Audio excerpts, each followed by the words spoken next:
asmo fadlan bilaxsaanig sa ii soo caynaysid dadka commentiga ha idhahan rayaan damiir malahan miya haddaa martanba isoo caysid waa oo aqli leedahayba oo isoo caysid sa ii soo caynaysid dhagaa fartaa la gashto waayo aniga dagaal diyaar muu ihi meeshaas ku nafis maadaama aan barxad soo istaagi karin taaniin abaniiru rajak leeyahay ma inaad timaha ilaayo madaxa ay tuntaa rabtaa joogadi dagaal dan diyaar muu ihi ya ninkan ay sheegaysid rashka booga waa la shukaansada aa leedahayna aniga naagaha nimanka ma ka shukaansan jirin laakiinse waxaa sameey jira wax la dhaho international ruufiyaanimo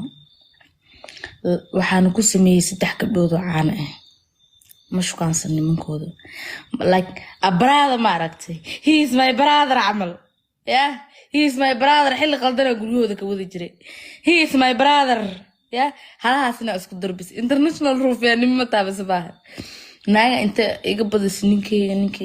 waxay saaxiib ahayn kaas ma shukaansanayeen gabadhaas sida caan dhalay waa way isguursadeen ninkaas kadibna hal sano isqabeen kala tageen hal sano isqabeen yaa 7 bilood meedin dhin xafis kuwiin hagu haadina waxa dhacday marka hal sano isqabeen inta hal sano isguursan ka hor waxa dhacday intay shukaansanayeen ha sameeynaano ani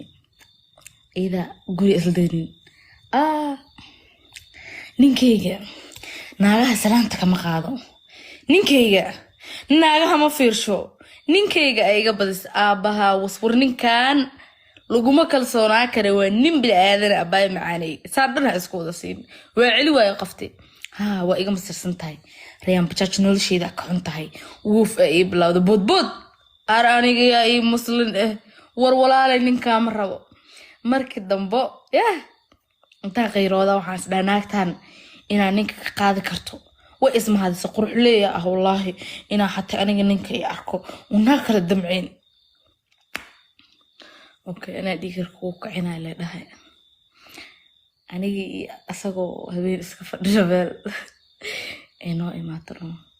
dangalaasya laga kiciyo hilo waa la watay bas waa fiidi ali adduunyada ilaahay wax ligula dhiga adduunka u jeclahay anoo bixi rabo waaya oo ninkaas rabin hadda xaliimo ku arko ninka anoo rabina bal joogaaba Axmed kan loo faabo ku hayba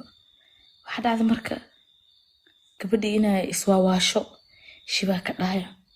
wiilkan xiriirka ma rabo gabadhaane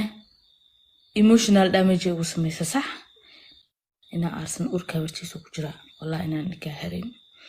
ninkii inaagta ninkii lee u tagay raalaha waa dhahay faransaanahay dad walaalaanahay wax walbo waxa ka qiimo badan walaaltinimada waxa waaye free loo qoraya free dhaga hadal free dhaga hadal wala qof magaciisa ay u sheegina waxa dhacday marka gabadhii iyo wiilkii ina ka dhax shaqeeyabo gabadha waxa uga dhigaa inuu wiilkan xiriir igala dhaxeeyo wiilkan waxa iskala dhigaa walaashiis famosa gabadha wiilku wuxuu ugu sheekeeyay walaashay waa rayaan mobilkiisa qaatay ma kuwin rayaan la isku qoraban waa soo muskooliya inta iyada u dhiibo ma kuwin rayaan magacaan ma ugu qortay hebel ka bedel bismillah walaashiis lay ahay alla isku qoraya naagtaasi hiidkiina gaarsiiya iska jeclaa jiray wallahi billahi wallahi maalinta dambe waxa ka keenay